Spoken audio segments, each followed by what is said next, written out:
আজকে ছাদে পড়ব গল্প। এখন সময় হচ্ছে ওই 3:30 মতো বাজে, কিন্তু আমি যখন এই ভিডিওটা পোস্ট করব তখন 11টা হবে। ভাবলাম আজকে ছাদে গল্প করি। কোথাও ঘুরতে যাইনি। আসলে এই টপটা যখন কিনেছিলাম তার সাথেই এই হারটা কিনেছিলাম। টপটা তবুও বা পরা হয়, কিন্তু হারটা আর পরা হয়ে ওঠে না। তাই ভাবলাম গল্প বলার সময় একটু হারটা পরে নিই। পড়ি, হ্যাঁ।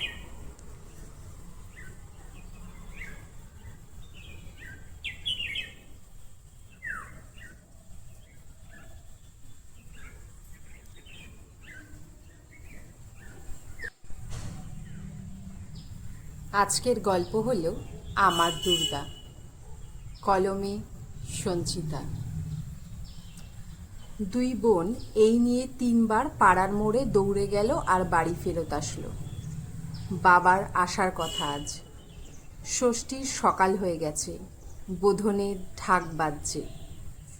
ওদের পুজো শুরুই হচ্ছে না। বাবা ঘরে ফিরলে দুই বোন মিলে নতুন জামা কিনতে যাবে। মা সকাল থেকে একা হাতে ঘরের কাজ সারছে। মাঝে গিয়ে নির্মল কাকার দোকানে বাকি শাড়িগুলো ডেলিভারি দিয়ে এলো। কালও সারা রাত জেগে মা শাড়িতে ফলস লাগিয়েছে। ওরা দেখেছে।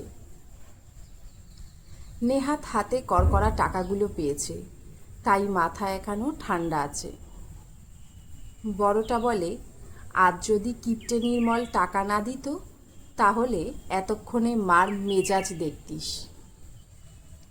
ওদের ফিসফিস করে কথা বলতে শুনে সুরমা হাঁক ছেড়ে বলে, 11-12 বছর বয়স হয়ে গেল, কোথায় মাকে একটু হাতে হাতে সাহায্য করবি তা নয়, 14 বার গলির মোড়ে দৌড়ে যাচ্ছে ঠাকুর দেখতে।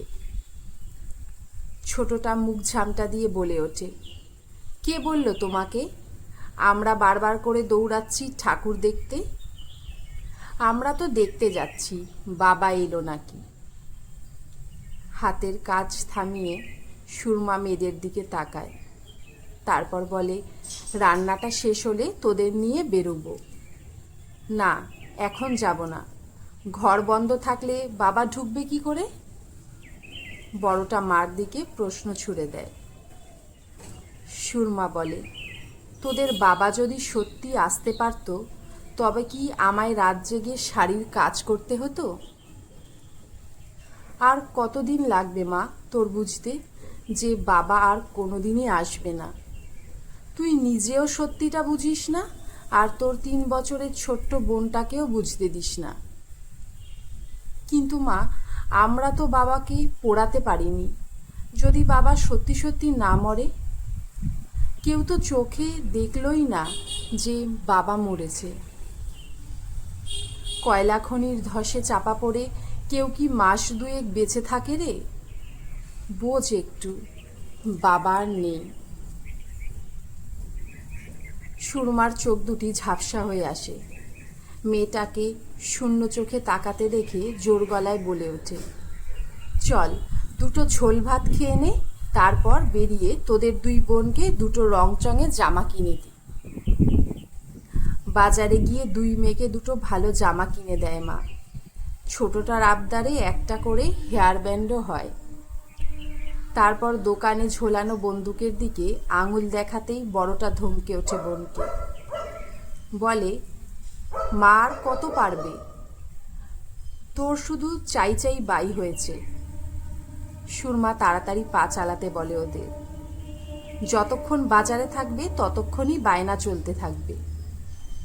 মুখে বলে, তাড়াতাড়ি চল, যদি পারি তাহলে আজ আরও একবার পাড়ার পুজোর মাথার সাথে কথা বলবো।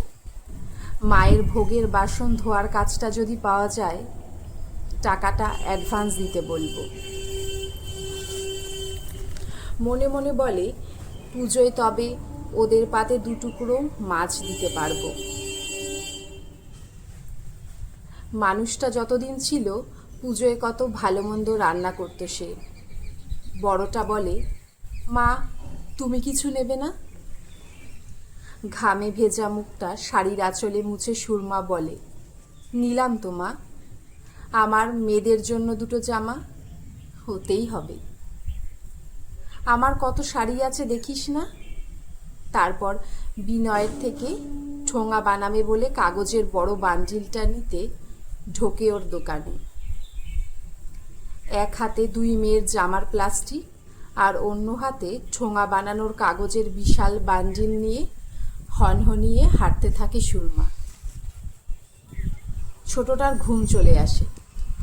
মার হাত আটকা দেখে দিদি তাকে কোলে নিয়ে হাঁপাতে হাঁপাতে মার পিছনে চলতে থাকে। মার কান বাঁচিয়ে ফিসফিস করে ছোট বোন বলে, বাবা তাহলে আর আসবে না দিদি? না বনু, বাবা মাকে দুর্গা ঠাকুর বানিয়ে দিয়ে চলে গেছে, তাই তো মা 10 হাতে ঘর বার সব সামলে নিতে পারে।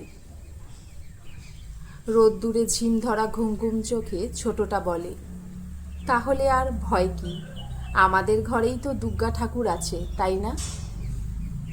ওই যে 10টা হাত দেখতে পাচ্ছি, তুই পাচ্ছিস? দিদি, ওই দিদি, ওই তো দুর্গা।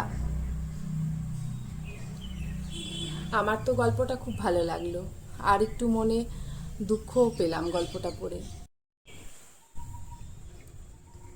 মায়েরা বুঝি তাদের সন্তানের জন্য সব কিছু করতে পারে। আজকে তাহলে ভিডিওটা এখানেই স্টপ করছি। আবার আসবো অন্য একটি গল্প নিয়ে। সবাই ভালো থাকবেন আর নিজের খেয়াল রাখবেন।